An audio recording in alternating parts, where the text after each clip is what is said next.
les amis de la nature, c'est Silly Photo.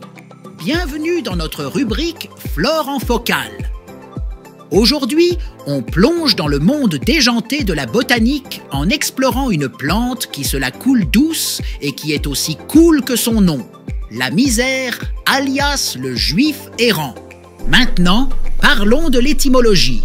Pourquoi le nom misère?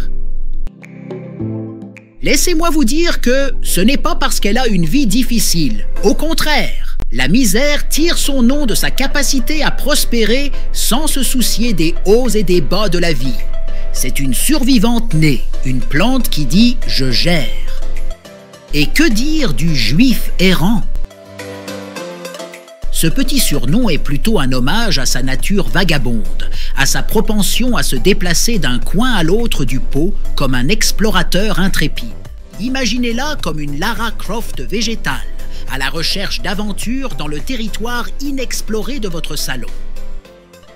Maintenant, plongeons dans ses origines, là où elle a commencé sa vie sauvage avant de devenir la star de nos étagères. La misère, de son nom scientifique Tradescantia zebrina, est originaire des régions tropicales du Mexique, d'Amérique centrale et du Sud.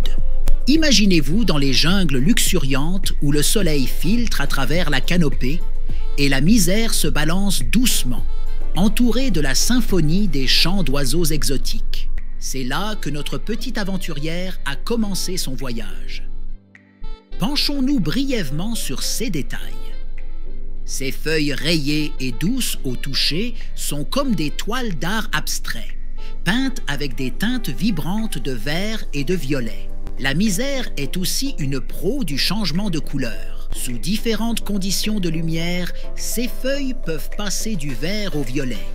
C'est une star qui sait comment jouer avec la lumière et les ombres pour créer une expérience visuelle dynamique. Maintenant, pour l'entretien, c'est du basique. Cette plante, mes amis, c'est comme la meilleure amie que vous pouvez avoir. Elle n'est pas trop exigeante et sait s'adapter à presque tous les environnements. La misère aime jouer à cache-cache avec le soleil. Elle préfère l'ombre légère à la lumière directe, mais n'allez pas l'enfermer dans un placard sombre non plus. La misère apprécie un sol légèrement humide. Laissez sécher le sol entre les arrosages pour éviter les surprises désagréables pour ses racines. Un bon arrosage modéré quand le sol est sec au toucher.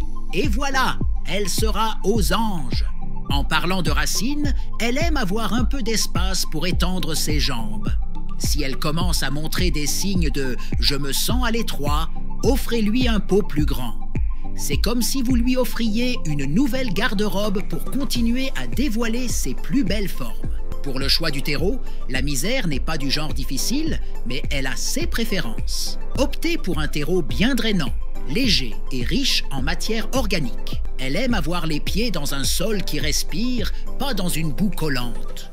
La misère n'est pas fan des températures glaciales. Si vous vivez dans une région où l'hiver est rude, gardez-la bien au chaud à l'intérieur. Et si vous vous demandez si elle peut sortir prendre l'air, la réponse est oui.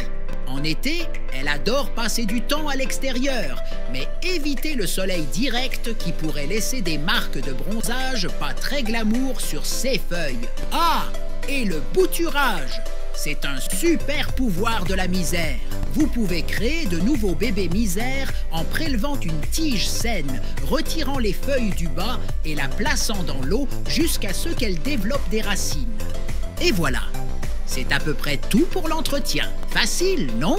La misère, c'est un peu comme la plante que vous pouvez adopter même si vous avez deux mains gauches. Elle est là pour vous, sans tracas, prête à apporter une touche de fraîcheur à votre espace. Voilà, c'était la misère, la plante qui mène sa vie avec style.